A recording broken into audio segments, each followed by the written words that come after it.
우리가 그리스도인으로 평생 품고 살아야 될 꿈과 비전이라면 바로 나의 변화된 모습과 나를 통해서 이루실 놀라운 사역의 열매의 드림을 우리는 알고 있습니다. 그걸 저는 지난번에 됨과 함이라고 말씀드렸죠. being과 doing이다. 나의 존재와 됨됨이와 나의 선한 행실, 이렇게 말씀을 드렸습니다. 먼저 금년 한 해, 아니 우리 평생 우리는 우리의 인격과 성품이 더욱 예수님을 닮아가는 변화를 꿈과 비전으로 가집시다. 예수를 믿고 구원받는다는 것은 죄와 허물투성인 우리가 예수님을 나의 구주와 주님으로 영접하면서 우리 옛날 사람은 죽어서 장사 지내 버리고 이제는 완전히 깨끗하고 온전하고 의로운 하나님의 자녀로 거듭났다는 것을 의미합니다. 그런데 얼마나 감사합니까? 우리같이 타락하고 추악한 죄인들이 뭐 많은 종교 생활을 제대로 많이 한 것도 아니고 죄인들이 고행이나 수행이나 선한 일을 많이 한 것도 아닌데 하나님께서 무조건적으로 회개하고 예수님을 믿고 따르기를 결단만 하면 우리가 그토록 싫어하면서 어떤 대책도 없이 우리 죄악투성인 모습에 실망하고 좌절하며 불안해하던 우리들의 모든 죄악과 허물을 단번에 다 용서하시고 구원해 주신다는 거 아니겠습니까? 그렇다면 이렇게 엄청난 하나님의 은혜로 구원의 선물을 받은 우리가 옛날 그 모습 그대로 살아야 되겠습니까? 아니면 변화돼야 되겠습니까? 변화돼야 되겠지요. 그게 하나님의 은혜에 대한 보답입니다. 어떻게 변화돼요? 한마디로 우리는 모두 예수 그리스도의 성품과 그분의 인격을 닮아가야 하는 것입니다. 하나님의 자녀로 거듭났으면 당연히 하나님의 거룩하고 사랑 충만한 모습을 닮아가야 하지요. 그것이 평생 우리 모두가 바라며 기도해야 될 우리의 비전이 꿈이 되어야 되겠습니다. 누가 봐도 저 친구 저 인간 예수 믿더니 엄청 변화되었네. 예수님이 대단하신 하나 봐. 나도 한번 믿어볼까? 저 사람처럼 나도 변화된다면 안 믿을 이유가 없는데 뭐 이런 생각할 정도로 변화돼야 됩니다. 자, 두 번째, 우리가 금년 아니 한 해 동안 아니 평생 품고 살아가야 될 크리스찬으로서의 비전의 한 축은 뭐냐? 바로 하나님이 우리를 통해서 이루시기를 원하시는 선한 일을 잘 감당하겠다는 비전이 되어야 된다는 것입니다. 여러분, 우리가 평생토록 행해야 할 가장 선한 일이 무엇입니까? 그건 죄와 허물로 죽어가는 영혼들의 복음을 전해서 예수님을 전해서 한 영혼 한 영혼 구원하는 이것이 우리 삶의 평생의 본업이 되어야 된다는 사실입니다. 금년 한 해도 저와 여러분을 통해서 하나님께서 많은 이웃들을 구원해 주시길 원하고 계십니까? 우리가 영혼 구원의 열매를 맺기 위해서는 사방에서 들려오는 그런 어떤 음성을 세상 보통 사람들이 들을 수 없는 음성을 들을 수 있어야 하기 때문에 저는 지난 2주간에 걸쳐서 먼저는 위로부터 하나님께로부터 들려오는 탄식 소리를 들을 수 있는 귀가 있어야 된다. 또 지난주에는 뭐 했어요? 또 하나 우리가 들어야 할 부르짖음, 저 아래 지옥 불꽃 가운데서 아이고 우리 살아있는 우리 형제 가족들 구원을 누가 책임져 줄 것인가, 뭐 이렇게 부르짖는 외침의 소리를 들어야 한다는 것을 말씀을 드렸습니다. 여러분, 우리 주님은 오늘도 누가 이 복음을 세상 사람들에게 전해줄고 추수할 것은 많은데 일꾼이 없구나, 그런 그 부르짖음을 날마다 들읍시다. 그런가 하면 또 분명히 알아들어야 할 것은 저 지옥에 가 있는 불신자들, 죄인들, 그들이 아무리 흉악했더라도 그 속에서 그 지옥에 와서 보니까 자기 살아있는 가족들이 자기처럼 어리석게 바보같이 사는 것을 보면서 제발 하나님께 우리 누구를 좀 보내서 이 지옥에 오지 말게 해달라고 외치는 그 외침의 소리를 듣는 저와 여러분이 되시기를 축원합니다. 그때 뭐라고 해요? 주여 저를 보내소서. 따라서 주여 저를 보내소서. 예, 이렇게 헌신하는 시간이 되시길 바랍니다. 오늘은 국내외로부터 들려오는 어서 와서 우리를 도와달라고 외치는 그런 수많은 인류의 그 외침의 소리를 들어야 된다. 하는 것을 주제로 말씀을 드리겠습니다. 오늘 본문의 핵심 내용과 영적 교훈을 보면 오늘 본문은 우리 모두가 금년 한 해 동안 품고 성취해 나가야 될 T40 사역, 즉 복음 전도와 제자 삼는 일로 교회를 세우고 하나님 나라를 확장해 나가야 하는 국내의 전도와 선교 비전을 우리에게 보여주고 있습니다. 오늘 본문 6절 7절 읽어볼까요? 다시 한번 시작. 성령이 아시아에서 말씀을 전하지 못하게 하시거늘 그들이 부르기아와 갈라디아 땅으로 다녀가 무시아 앞에 이르러 비두기아로 가고자 애쓰되 예수의 영이 허락하지 아니하시는지라. 자, 바울 일행이 아시아로 가서 선교사니까 이제 성령 인도한 대로 복음화를 시켜야 되겠다 하고 마음으로 아시아를 막 가려고 하는데 자꾸 예수의 영이 뭔가 자꾸 가로막더라 이 말입니다. 사도 바울이 원하는 대로 순조롭게 잘 풀려가지 않았다는 것을 성령님이 허락하지 않고 막으셨다 이렇게 기록하고 있습니다. 여기서 사도 바울은 하나님이 부르신 선교사로서 자기가 세워놓은 선교 계획이 어쩐지 잘 풀리지 않고 길이 잘 열리지 않자 여러 가지로 많이 힘들겠죠. 요즘 이제 세계 선교에 있는 저하고 관계된 많은 분들도 얘기하는데 지금 꼼짝을 못하고 있어서 어떻게 선교사인데 선교사 역할을 못해서 안타까고 그러다가 막 돌아가신 분도 있고 병 걸린 분들도 있고 이런 안타까운 현실이 있었다는 거죠. 그러나 사도 바울은 번뇌 속에서 번민하면서도 하나님의 뜻이 무엇인지 왜 이렇게 선교를 위한 계획을 세워놓고 가려고 하는데 길이 열리지 않는 이유를 하나님 앞에 기도하는 분이기 때문에 묻기 시작하는 것입니다. 그러자 하나님은 사도 바울에게 마케도냐라고 하는 오늘날 유럽에서 한 사람이 건너와서 우리를 도와주세요 하는 환상을 보여주시고 그 부르짖는 소리를 사도 바울이 듣게 하셨다고 얘기합니다. 그러자 즉각적으로 하나님의 인도하심이구나 확신하고 성령의 역사 인도하심에 순종하고 자기가 세우던 아시아 선교 계획을 포기하고 마케도냐로 성령의 인도하심을 따라 방향을 정했다라고 하는 내용인 것입니다.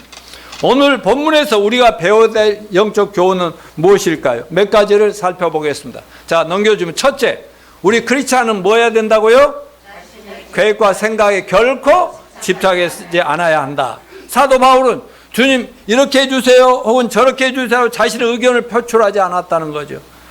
아예 자신의 주장을 내세우지도 않았어요. 그 대신 무엇이든지 주님에게 물어보고 어떻게 할까요? 이렇게 할까요? 저렇게 할까요? 주님의 뜻을 물었다는 거죠. 여러분, 저와 여러분은 어떻습니까? 내 뜻대로 고집하지는 않았는지 지금까지 살아오고 신앙생활 해오면서 우리가 어떻게 했는지 한번 돌아보는 시간 되시기를 바랍니다. 우리는 오늘날 우리 삶에서 과연 몇 %나 주님께 물어보고 결정하고 결단하고 살아가고 있습니까? 만약 지난날 우리가 하나님의 계획과 뜻보다는 내 계획과 뜻대로 관철시키기 위해서 하나님 뜻조차도 무시하고 예면했다면 오늘 이 시간 우리 모두 깊이 뉘우칩시다. 그리고 자신의 생각과 주장을 석히 초래하고 주님 뜻에 맡기는 저와 여러분이 되시기를 축원합니다. 또한 작은 일에도 주님께 간구한 먼저 여쭤보고 실천하는 신앙인들이 되기를 소원합시다. 물론 우리가 전혀 계획을 세울 수 없다는 얘기는 아닙니다. 우리 크리스찬도 어차피 성령에 사로잡힌 바 된 저희들이라면 얼마든지 계획을 세우고 살아야죠. 또 기도하면서 하나님의 인도하심을 받아서 계획을 세우고 하루하루 살아가되 가끔 성령님이 우리의 생각과 계획을 막을 때가 느껴질 때가 있다 이거지요. 그럴 때는 언제든지 내가 아무리 기도하면서 세운 계획과 결정이라 할지라도 언제든지 내려놓고 포기할 수 있고 성령님이 인도하신다면 어떤 방향 전환이라도 할 수 있겠다는 이런 자세가 저희 모두에게 필요합니다.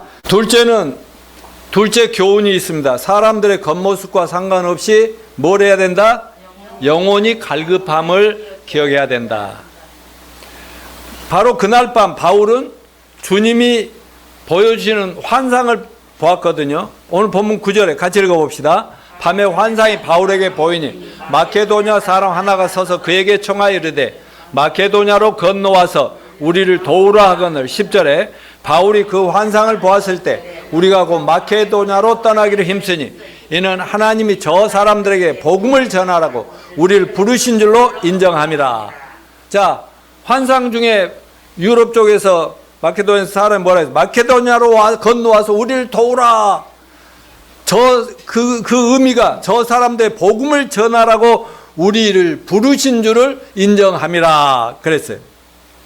바울은 환상 중에 자신을 향해 와서 도우라고 우리를 했던 마케도냐 사람을 외침을 봤다는 겁니다. 마케도냐 지역이 어디라고 했어요? 지금의 유럽이라고 얘기했습니다.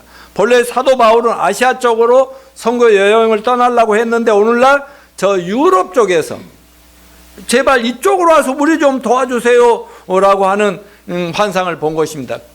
그런데 육안으로 보이는 마케도냐인들은 환상 중에 본 것과는 정반대거든요. 바울 생존 당시에 마케도냐는 알렉산더 대왕의 후광을 입고 있던 지역이었습니다. 알렉산더 대왕의 정복으로 그리스 문화를 흡수해서 저 중근동 전 지역의 헬레니즘 문화, 즉 소위 그리스 문화, 히람 문화를 파급시켰던 그런 지역입니다. 당시 그리스라는 나라는 소크라테스, 플라톤, 아리스토텔레스라는 위대한 철학자들을 탄생시킨 나라로서 세계 철학과 또 그리스가 얼마나 신이 많아요. 신을 마음껏 만들어내는 다신교의 본산이었습니다. 세상 기준으로 보면 철학과 종교라는 풍부한 정신세계 속에서 정신세계를 자랑하는 곳이었습니다. 또한 미신과 우상 숭배의 본산지이기도 하였습니다. 당시 마케도냐는 오늘날 박사학위를 가진 고학력자들이 대단히 많이 모여있는 것과 같은 그런 지역이었고 소위 최고 지성인들이 모여서 자기들이 세상 모든 걸 다 안다고 생각하고 판단하는 사람들의 나라였단 말이죠. 오늘날 미국, 중국처럼 세계를 지배하는 최강국이 그리스였단 말입니다. 한마디로 그들 나름대로 잘난 척할 수 있는 사람들입니다. 대개로는 겉으로는 되게 만족한 모습들이고 도리어 자신들이 가진 것들로 세상 사람들을 도울 테니까 하면서 그들을 정복하고 정복하는 그런 사람들이었습니다. 그러나 그들의 냉철한 이성은 목을 곱게 하고 잘난 척하고 있었지만 영적으로 보면 매우 갈증이 심한 인생들이었다는 얘기인 것입니다.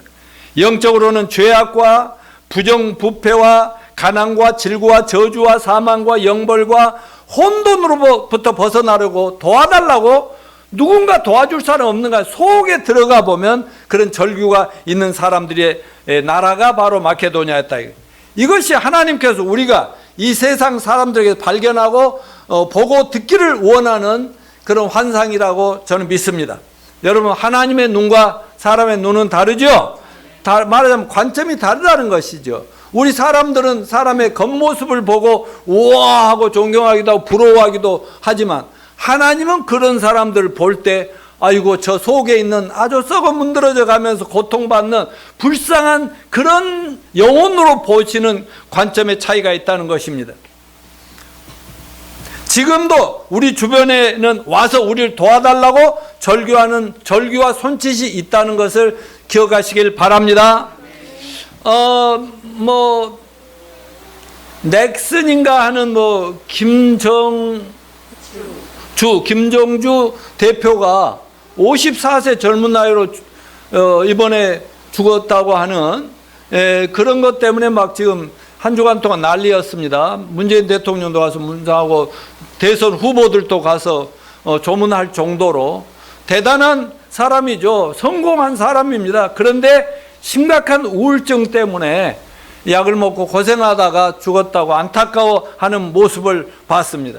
그 말은 뭐예요? 그 사람 마음속에는 만족하지 못하고 뭔가 간절한 도움을 찾는 그런 영혼이 있었다는 사실을 오늘 주목하시길 바랍니다. 저 넘겨주시면 코로나 블루라고 하는 말이 있습니다. 코로나 때 우울증이 그렇게 많아진다는 거예요. 코로나19로 국민 절반은 우울, 불안, 경험하고 수면 잠을 잘 못 자는 사람이 너무 많아서 그러다 보니 우울증에 오고, 그래서 심리 상담 920%가 증가했다는 것입니다. 말하자면 심리적으로 불안해서 상담하는 사람 920%가 평소보다 늘었다니까. 그리고 자살 충동, 살인 충동도 많이 느낀다는 상황 아닙니까? 비대면으로 사람들의 자유로운 만남과 깔깔거림이 없어지고 마스크로 인물을 알아볼 수 없게 만들어 버리고 말았어요. 지난 2년 이상 말이죠. 그러니까 지나다녀도 사람 얼굴 제대로 동네폰 볼 수 있어요. 다 똑같아. 그래도 우리나 되니까 깔깔거리고 웃고 그러는 거지.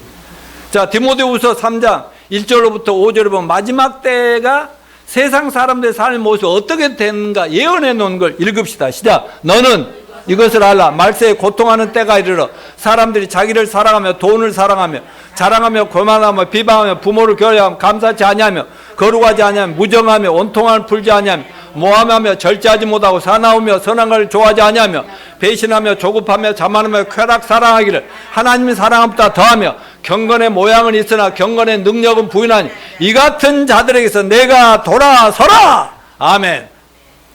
여러분, 이 세상이 말세, 예수님 재림과 인류 종말의 때가 가까이 오면 세상 거의 모든 사람들이 고통을 받는 때가 온다. 지금 그 때가 아닙니까?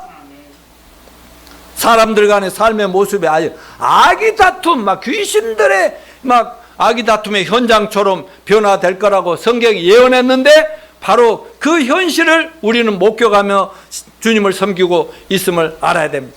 자기 사랑, 돈 사랑, 쾌락 사랑을 하나님 사랑보다 더하고 갈수록 자기 자랑하고 사람들 비방하고 사람들과 분리하고 안 만나고 싶어하고 잘난 체하고 욕하고 온갖 특별히 종교인들 겉으로만 형식적인 기독교, 특별히 기독교 겉으로 경건의 모양은 있고 예배하고 아멘하고 했는데 실상에 들어가면 경건의 능력은 전혀 없어. 세상 안 믿는 사람하고 다른 게 하나도 없다.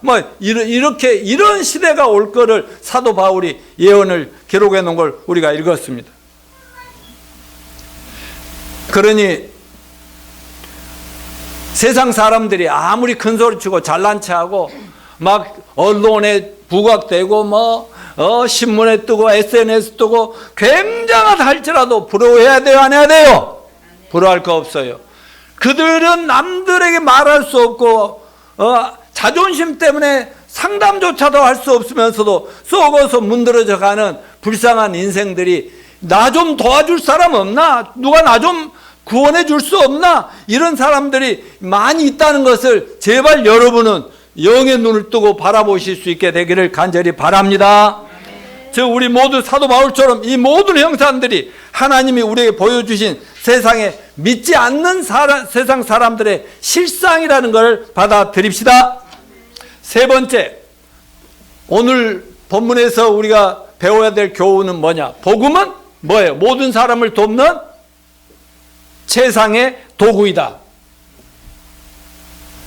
오늘 본문 9절부터 10절에 보면 밤에 환상이 바울에게 보이니 마게도냐 사람 하나가 서서 그에게 청하여 이르되 마게도냐로 건너와서 우리를 도우라 하거늘 바울이 그 환상을 보았을 때 우리가 곧 마게도냐로 떠나기를 힘쓰니 이는 하나님이 저 사람들에게 복음을 전하라고 우리를 부르신 줄로 인정함이라.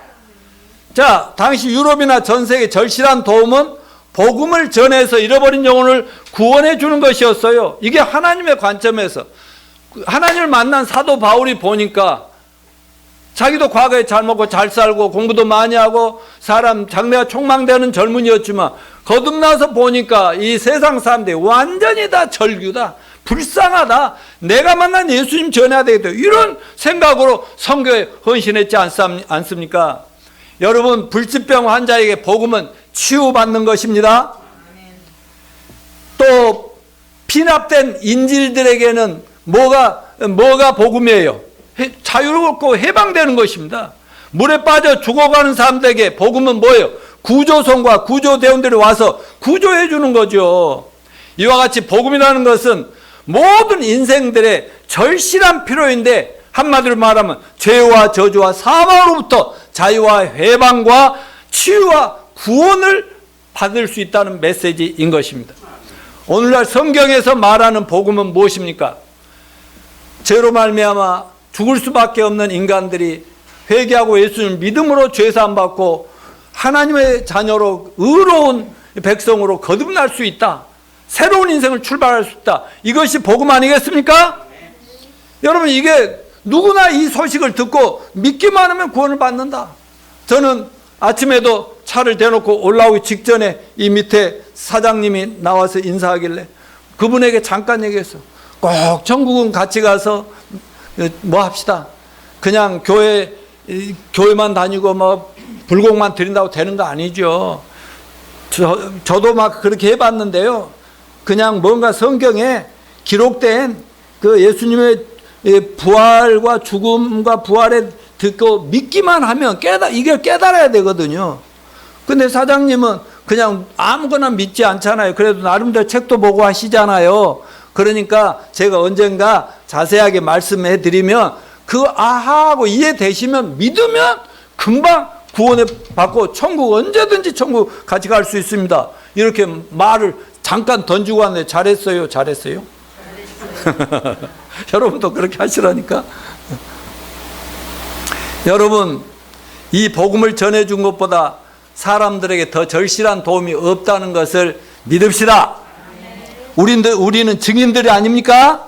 증인이라는 건 뭐예요? 먼저 예수 믿고 죄사함 받고 구원받은 걸 체험한 사람들 아닙니까? 언제 체험했는지 여러분들이 다 나름대로 계획이 있잖아요. 뭐 교회만 다닌다고 됐나요? 어느 날 갑자기 그렇구나. 따라하세요. 그렇구나. 내가 믿음으로 죄가 없어졌네? 하나님 감사합니다. 바로 이걸 체험한 증인들 아닙니까? 이거야말로 우리가 인생을 살아가면서 우리도 알게 모르게 마음에 고통이 있고 괴로움이 있다가 예수님의 복음을 듣고 믿음으로 죄사함 받고 구원받으면서 대박난 사건 아닌가요? 우리 인생의 최고의 축복이라고 믿습니다. 이 세상에 수많은 사람들이 로또 복권 사요. 로또 복권. 저는 거의 안 샀습니다만은 뭐 로또 복권 왜 사지? 한 방에 갑자기 막 나도 한번 부자 돼보자 이런 거 아니에요? 여러분, 로또 복권 1등 당첨되면 그 대박이죠. 그런데 인생 대역전의 대명사로 불리는 로또 복권, 하지만 1등에 당첨될 확률은 벼락맞아 죽을 확률이 몇 분의 1인가 할 때 428만 9,651분의 1이더만. 그러니까 4,500만 명 중에 한 명이 벼락 맞을 가능성이 있다는 거예요. 근데 그 2배니까 814만 5,060분의 1이야. 그러니까 1,000만 명 중에 한 명이 당첨될까 말까 하는 것이 로또 복권이라는 거예요. 우리가 예수 믿고 구원받는 것도 원래는 쉬워요? 어려워요? 어렵더라고. 여러분 다 어려웠잖아요. 그러니까 얼마나 많은 사람 교회 다니다 포기한 사람도 많고, 나도 20년 다녀봐도 안 되니까 안 되나 보다, 나는 아닌가 보다, 이 로또 예수 믿을 팔자가 아닌가 보다, 뭐 이렇게 했지 않냐 이거예요. 그런데 구원받고 보니까 어때요? 돈 몇천 원, 요즘 복권 한 장이 얼마지? 10,000원이나 돼요? 많이 올랐네. 5,000원. 5,000원에 그냥 대박 나는 거 아니에요. 그런데 그런 것과 비슷한, 그것보다 막 비교가 안 될 만한 게 예수 믿고 구원받은 거 아닌가요? 예. 근데 알고 보니까 구원받는 게 쉬워요? 어려워요? 우리 교인들이 아는 건 쉽다는 거지. 왜? 몰라서, 누가 정확히 안 가르쳐서 몰라서 못 믿어서 구원을 못 받고 헤맸던 것 뿐인데, 그러니까 여러분 마음이나 제 마음에 얼마나 구원받기 전에 마음의 절규가, 호소가, 나 좀 구원해 줄 사람 없나? 내가 맨날 간증했잖아요. 이 유명한 목사님들 이런 사람 저런 사람 찾아보면 다 하고 책도 읽고 별거 해도 안 되더라 이거죠. 그런데 알고 보니까 너무 쉬웠다 이 말이야. 여러분 복권은 그래도 5,000원이나 드는데 구원받는데 한돈 1,000원 들어요, 안 들어요? 아무 필요 없죠. 뭐 교회 오느라고 뭐 그 교통비 들었다고요? 그건 다 드는 거예요. 여러분, 우리는 증인으로 부름받았습니다. 그러니까 우리가 체험한 거를 어떻게 해서든지 저 절규하며 어떻게 하면 우리가 구원받을 수 있을까? 어떻게 하면 내 마음에 만족을 얻고 어떻게 하면 이 우울증과 막 자살을 충동해서 벗어날 수 있는가? 외치는 수많은 잘나고 잘난 인생들의 소리를 듣고 잘 전해줄 수 있는 저와 여러분이 되시기를 바랍니다. 자, 네 번째 뭐예요? 성령님께 철저히 순종하자는 것입니다. 본문에서 바울이 아시아에 복음 전하했으나 성령께서 그걸 막고 마케도냐, 즉 지금 유럽 쪽으로 인도한 사건이 기록되었다고 말씀드렸습니다. 바울은 복음으로 아시아를 정복하려는 욕망이 간절했는데 예수님의 영 성령이 그걸 허락지 아니하였으니 유럽 전도가 하나님 관점에 더 시급하고 유럽을 먼저 가야 세상의 복음화가 빠르다는 하나님의 생각과 사도 바울의 생각이 달랐다는 것이죠. 이로써 복음은 아시아에 머물지 않고 세계 곳곳으로 확산되는 계기가 마련되었던 것입니다. 사도행전에 나타난 모든 역사적인 사건들은 인간의 뜻이나 힘에 의해 이루어진 게 아니라는 사실을 기억하십시다. 예루살렘의 교회가 처음으로 성령의 부음을 받고 나중에 예수님의 하늘로 승천하신 후로 성령 시대가 접어들었거니와 초대교회의 모든 기독교의 확산과 부흥의 역사는 바로 성령님의 인도하심에 의해서 이루어졌다는 사실을 우리는 다 알고 있습니다. 베드로를 포함한 12명의 사도들과 120명의 초대교회 작은 성도들이 3,000명, 5,000명, 10,000명 셀 수 없는 큰 무리의 교회를 세울 수 있었던 것도 사람들의 뜻에 의해서가 아니라 성령님의 역사하심의 결과라는 것을 기억합시다.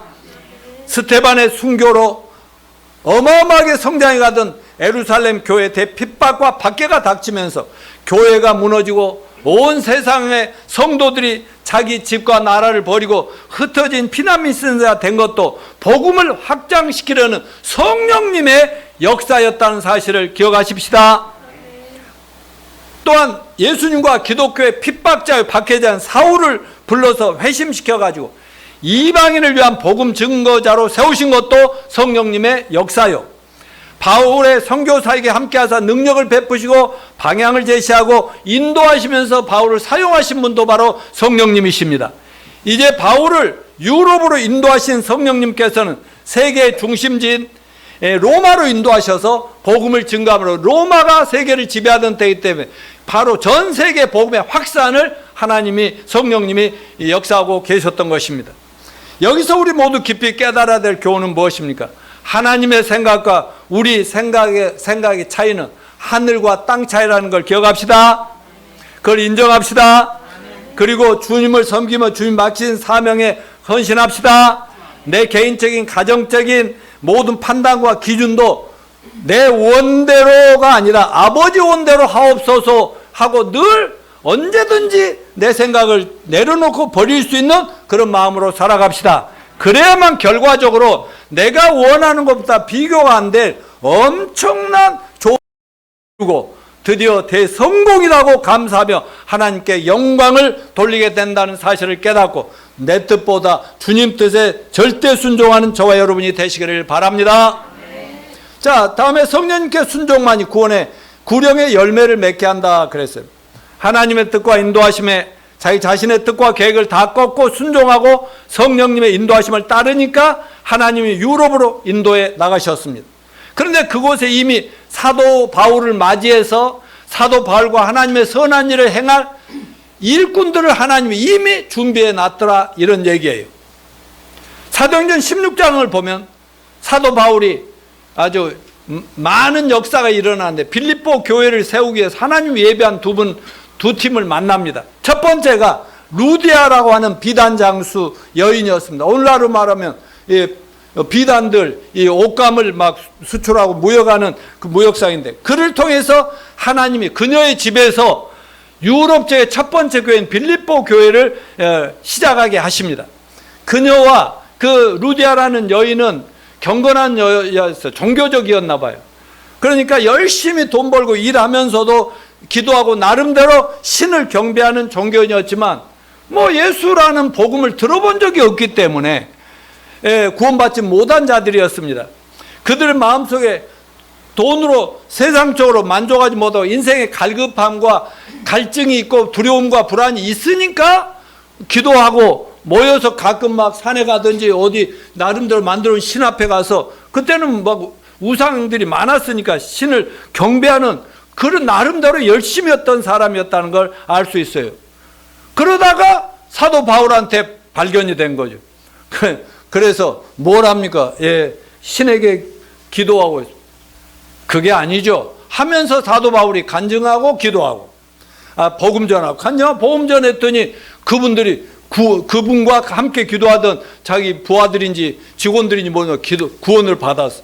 그러더니 바울에게 자기 집으로 막 부잣집이니까 모시더니 여기서 그러면 여기다가 거점을 확보하고 복음을 전하시죠. 저희들이 돕겠습니다. 이래가지고 빌립보 교회가 루디아 집에서 시작이 됐다니까요. 두 번째, 사도 바울이 이제 열심히 그쪽 마케도니아에 가서 복음을 전하고 있는데, 그 이상한 거 전한다고 또 원래 그 지역에는 뭐 우상숭배 나라 아니요? 그런 나라니까 막 체포해가지고 말이죠. 감옥에 가두고 막, 고문당하고, 그래가지고 체포돼서 감옥에 묶여 있었지 않습니까? 그런데 그 안에서 어떻게 하고 있었어요? 괜히 왔다, 괜히 선교에 헌신하는 거 아닌데 예수님도 아무것도 못 해주시는구만. 왜 나를 이런 꼴이 당하게 합니까? 이랬어요? 아니면 뭐 했어요? 찬양하면서 기도했어요. 주야 하면서 그냥 계속 아까 우리가 불렀던 찬양을 했어요. 그랬더니 어떤 기적적인 역사가 일어났어요? 막 손에 묶였던 쇠사슬이 부서지고 감옥 문이 열리면서 언제든지 자유롭게 도망갈 수 있고 나갈 수 있게 됐습니다. 그랬더니 교도소장이 막 놀래갖고, 그때 막 그런 사건이 일어났으면 자기는 막 아마 모가지 달아나나 봐. 그래가지고 막 자살을 결심하고 이렇게 있는데 바울과 실라가 나타났고, 우리 도망가지 않았어요. 여기 있으니 자살하지 마시오. 그랬더니 깜짝 놀래갖고 막 무릎 꿇고, 선생님들이요, 내가 어떻게 해야 구원을 받을 수 있습니까? 왜? 저분들이 예수 믿으면 구원이라고 막 외쳤기 때문에 그걸 다 조사해서 아니까 그렇게 모르고, 어떻게 해야 구원을 받겠습니까? 그랬더니 뭐라고 그랬어요? 사도 바울이 주 예수를 믿어라. 그리하면 너와 네 패밀리 가족이 구원을 받으리라. 그래요? 그러면 저에게 말씀해. 그래가지고 그 교도소장이 그 죄수들, 바울과 실라, 그 예수님 제자들 집으로 모시고 와서 상처를 닦아주고 막 먹이고 그러면서, 거기서 먼저 교도소장이 구원받고 우리 가족들도 좀 전해주세요 해서 가족 전부 모아놓고 그날 밤새 복음을 전해가지고 다 구원받고 침례받고 그들과 루디아가 함께 모여서 빌립보 교회가 세워진 거 믿으십니까? 예, 그게 빌립보서 성경이라는 성경도 기록되어 있는 거 아니겠습니까? 이와 같이 사도 바울이 어려움을 당하는 것도 뭐예요? 하나님의 성령님의 역사다. 아멘? 예, 감옥에 갇힌 것도. 왜요? 하나님이 다 그리 보내실 때는 다 하나님이 준비시켜 놓은 일꾼들도 있고, 또 일꾼들에게 정확하게 복음을 전할 사람이 바울이라고 믿었기 때문에 만나게 해주신 거 아니겠습니까? 심지어 모임 장소까지, 교회 시작할 곳까지 다 만들어 놓은 거 믿읍시다. 여러분 넘겨줘. 우리에게는 세상 모든 사람을 도울 수 있는 뭐가 있다? 복음을 가지고 있음을 감사합시다. 우리는 죄와 죄로 인한 저주와 죄로 인한 죽음과 죄로 인한 영원한 심판과 영원한 지옥 형벌의 운명에 찬 세계 전 인류를 살릴 수 있는 기가 막힌 처방과 특효약을 가지고 있는 대단한 분들이라는 것을 확신을 가지시길 바랍니다. 이것을 복권 1등 당첨과 비교할 수 없는 어마어마한 하나님의 축복이라는 것도 믿으시길 바랍니다. 또한 우리가 나눠주고 알려줘야 될 복음은 제가 그토록 강조한 죄암으로 죽어가는 말기 환자들을 당장에 한 방으로 살릴 수 있는 특효약인데, 그 약이 뭐예요? 신약과 구약입니다. 그 안에 있는 구원의 복음이라는 처방이고 처방약인 것을 믿으시기 바랍니다. 이 복음은 한 방이면 깨끗하게 치료될 수 있다는 것 믿으십시오. 이미 여러분이 이미 잘 알고 있는 우리 교회가 가지고 세상에 뻗뜨리고자 하는 T40 구원 상담법, 천국 내비게이션, 금년 상반기에 여러분들이 여러분 것으로 확실히 만듭시다. 그리고 그 자료를 가지고라도 한 사람이라도 살릴 수 있는 여러분이 되시길 바랍니다. 그거 해줬다고 돈 받으면 돼요, 안 돼요? 오히려 돈 써주면서 뭐 사주면서 여러분 공짜로 주셔야 됩니다. 나중에 돈 받았다고 하면 내가 하나님 앞에 여러분들 고소할 거예요. 문제는 우리가 날마다 영적으로 깨어 있어서 하늘로부터 들려오는 하나님의 안타까움에서 누가 이 복음을 전해줄까? 내 아들까지 십자가에서 저렇게 처자가 죽이면서까지 준비해 놓은 거, 이것을 그리고 체험까지 시켜줬는데 이 체험한 사람들이 증인 노릇 좀 해야 되는데 왜 증거를 하지 않느냐? 누가 할까? 이럴 때 다 같이 제가 하겠습니다. 제가 여기 있나이다. 이렇게 할 수 있는 여러분이 되시길 바랍니다. 또 저 지옥, 불타는 지옥에서 그때서 늦게서 회개하고 늦게서 뉘우쳤지만 길이 없으니까 제발 살아있는 우리 형제자매들, 어리석은 죄인들, 저들에게 복음 좀 전해줘야 하는 이 절규 또한 들으실 수 있는 우리 성도들이 되시길 축원합니다. 또한 온 세상 여기저기 국내외에서 들려오는 어서 와서 우리 좀 도와주세요 하는 세상 모든 나라의 절규를 들을 수 있는 저와 여러분이 되시기를 바랍니다. 지금 온 세계는 기후 위기로 난리와 난리 소문이 그치지 않습니다. 막 호주에서도 막 어마어마한 불이 일어나고 한국에서도 어마어마한 산불이 일어나고 이런 것들이 다 전부 기후 위기와 상관되는 것들이란 말이죠. 나라와 민족이 전쟁이 그치지 않고 우리에게 들려오고 있지 않습니까? 코로나로 전 세계가 3년째로 접어들어 온 인류가 아우성을 치고 있는데, 특별히 러시아가 우크라이나를 침공함으로 전쟁이 터졌는데 그 전쟁이 어디로 갈지 모르죠. 여러분, 얼마나 많은 사람들이 죽고 피난민 신세가 돼서 나라 잃고 어린아이들 끌고 이리저리 돌아다니며 불쌍하게 살고 있습니까? 이 모든 난리와 난리 소문은 지난주에 제가 미 핵과학자 회의에서 지구 종말이 얼마나 남았다 100초라고 그랬잖아요. 1분 40초 1분 20초 1분 40초? 네.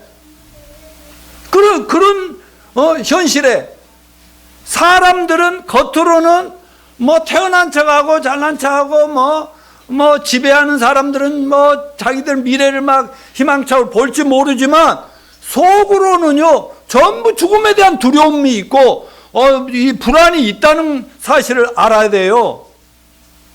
여러분, 성경에 예언된 예수님 재림과 인류의 종말의 징조들이 사방에서 들려오고 나타난다는 사실을 통해서 우리 모두가 제발 와서 우리 좀 구원해 주세요 하는 이런 절규의 소리를 들으실 수 있기를 바랍니다.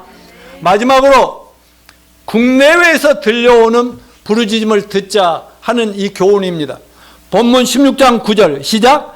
바울은 마케도니아에 사는 한 구원받지 못한 사람의 부르짖음을 들었다. 우리를 또 그런 소리를 잘 들읍시다. 입으로는 다른 말을 하고 있지만 거절하는 것 같이 하지만 속에서는 혹시나 하는 늘 그런 안타까운 바람이 있다는 것도 기억합시다. 저도 구원받기 전에 어렸을 때 청년 때 복음이 무엇인지 정확히 모르는 상태에서 뭔가 있는데 내 인생을 변화시키고 내 일생을 헌신할 분명한 보람 있고 가치 있는 뭐가 있을 텐데 이게 발견되지가 않는 거야. 얼마나 찾고 갈망했는데 모른다니까. 그러다가 주님 만나 구원받고 보니까 내가 간절히 찾고 갈망하고 헤맸던 것이 바로 구원의 복음이었다 하는 것입니다. 나 좀 죄로부터 죽음으로부터 구원해 줄 자 없는가 하는 부르짖음이 내 속에 간절했는데 그게 여러분 직장의 동료들, 세상에 우리 남이 전 세계 사람들의 부르짖음이라는 것을 제발 깨닫고 사십시다. 그러면 여러분의 가치관과 인생의 비전, 꿈이 바뀐다니까요. 여러분 아직 구원받지 못한 국내의 세상 모든 사람들의 소리를 들을 수 있습니까? 저 밖에서, 여러분의 저 밖에서 들려오는 소리를 늘 들으면서 사시기를 바랍니다. 그리고 거기에 반응할 수 있는 저와 여러분이 됩시다. 그 반응이 뭐예요? 무조건 가서 만나서 잘해주고 간증하고 복음 전하고, 아니면은 또 여러분이 안 되면 누군가 만나서 복음을 전할 수 있도록 다리 역할을 하고, 아니면 잘 이렇게 섬기다가 교회로 초청하고, 그렇게 해서 복음을 듣고 그분이 교회에 오자마자 또 하나님이 갈고서 그냥 마음이 확 낮아져서 그날로 영접할 수 있는 역사가 일어날 수도 있다, 이 사실입니다.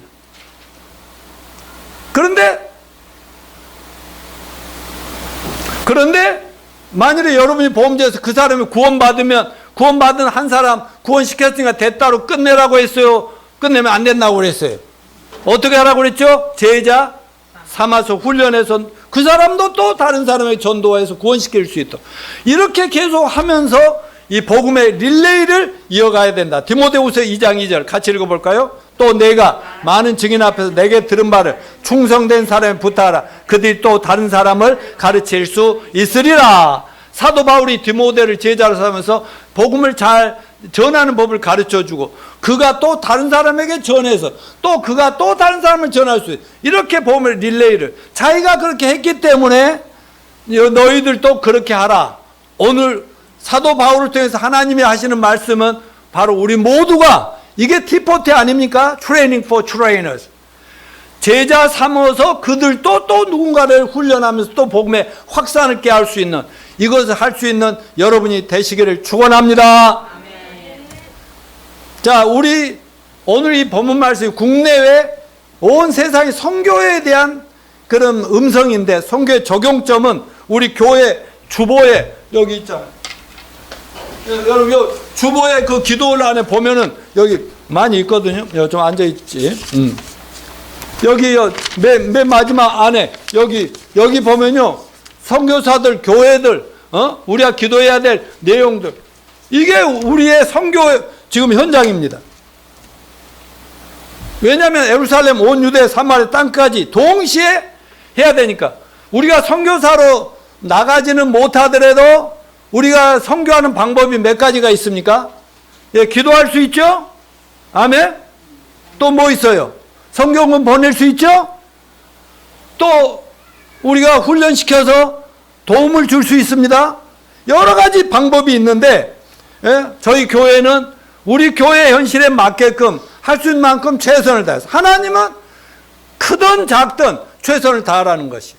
그러기 때문에 우리가 선교에 정말 열심히 하는데, 여러분은 우리가 아무것도 안 하는 것 같지만 여러분을 대표해서 제가 아프리카 가나 국제대학 설립 후원회도 지금까지 10년 이상 하고 있고, 범아시아 아프리카 기독교 대학에 통해서 복음 전하는 일에 헌신하고 있고, 한국세계 유학생 선교 협의회 이사장으로서 그거를 만들어서 유학생 한 명이라도 구원시켜서 지금 훈련해서 나라 보내자 하고 있고, 414 윈도 한국연합, 그 지금 다음 세대 살리는 그 세계 선교 운동도 10수년 하고 있고, 지금 글로벌 선진 학교의 이사로서도 10수년을 지금 봉사하고 있고, 그거 다 서울 우리 교회 여러분을 대신해서 제가 하는 거예요. 한국 T40 훈련센터를 통해서 목사님들, 선교사님 누구를 만나든지 간에 우리 복음 전하는 거, 제자 삼는 거, T40 사역의 전략을 나눠주는 거. 그리고 해외에도 뭐 파키스탄, 뭐 인도, 카자흐스탄, 미국, 뭐 대만 사방대 저희 제자들과 또 제가 관계하는 사람들이 나가서 선교를 하고 있고, 국내 선교도 우리가 목회자들을 불러 섬기면 그게 선교다 하는 것입니다. 결론적으로 지난 3월 1일 날 우리 아들이 페이스톡으로 전화가 왔어요. 근데 옆에 며느리랑 딱 둘이 이렇게 딱 가까이 있으면서 전화를, 근데 얼굴 표정이 평소보다 굉장히 밝아요. 그게 뭔 일이냐 그랬더니 미국 영주권이 드디어 결정났어요. 그래서 엄마 아빠에게 먼저 알리고 가족들에게 알리려고 지금 먼저 전화 드렸습니다 하더라고요. 그래서 우리 와이프하고 저절로 할렐루야가 그냥 나왔어. 할렐루야. 그동안 안타까운 마음으로 너무나 많이 기도하면서 영주권도 나와야 애들 교육이나 모든 것이 좋고 그 다음 바이메딕스를 위해서 기도하고 3년 이상 얼마나 답답하게 미국에서 애들이 보냈는가 생각하니 하나님께 감사가 저절로 나왔다니까요. 근데 문제는 미국에도 하나님 뜻대로 갔잖아요. 글로벌 선교사로서 사업을 통해서 비즈니스 선교사로 갔잖아요. 근데 뭐 사업이 지금 3년째 지금 정체되어서 진전이 없잖아요. 물론 내부적으로는 진전이 있지만은 말이에요. 그러다 보니까 코로나까지 겹치니까 우리 꼬맹이들, 귀요미들한테는 얼마나 황금기입니까? 부모의 사랑 독차지하면서 이렇게 사니까 최고지만 엄마 아빠들 우리 크리스 오라니 하늘 사라는 얼마나 힘들었겠어요. 돈벌이가 있습니까? 뭐가 있는 거 다 까먹으면서 이렇게 살아간다 이거죠. 그런데 하나님께서는 그럼에도 불구하고 잠잠히 기다려라. 저희들도 아무 소리도 못하죠. 뭐하고 있어? 빨리 한국으로 들어오지 않고 이럴 수가 없어요. 그저 잘한다. 잘 될 거야. 잘 될 거야. 그런데 하나님께 이제 슬슬 일할 때가 오고 있음을 이렇게 저렇게 사인을 보내심을 느끼면서 우리가 하나님께 감사를 드리고 있는 중입니다. 그런데 더욱 제가 감사할 수밖에 없었던 건 아들 며느리가 한국에 있을 때는 여러분 잘 알다시피 뭐 최선을 다해서 헌금해 주니까 뭐 재정 걱정 안 하고도 항상 여유롭게 살았는데 아니 가고 나니까 이렇게 자꾸 재정이 어려워지는데 그런데 지난 3년이 지나고도 보니까 하나님께서 여러분 여기 앉아 계신 여러분들을 신실한 여러분들을 사용하셔서 교회를 운영하고 있으니 사람들은요 나를 보면 걱정할 거예요. 혹시 문 닫지 않았나? 아니요, 우리 교회 잘 나가고 있습니다. 아멘요? 부러워한다니까요. 다 여러분의 헌신덕입니다.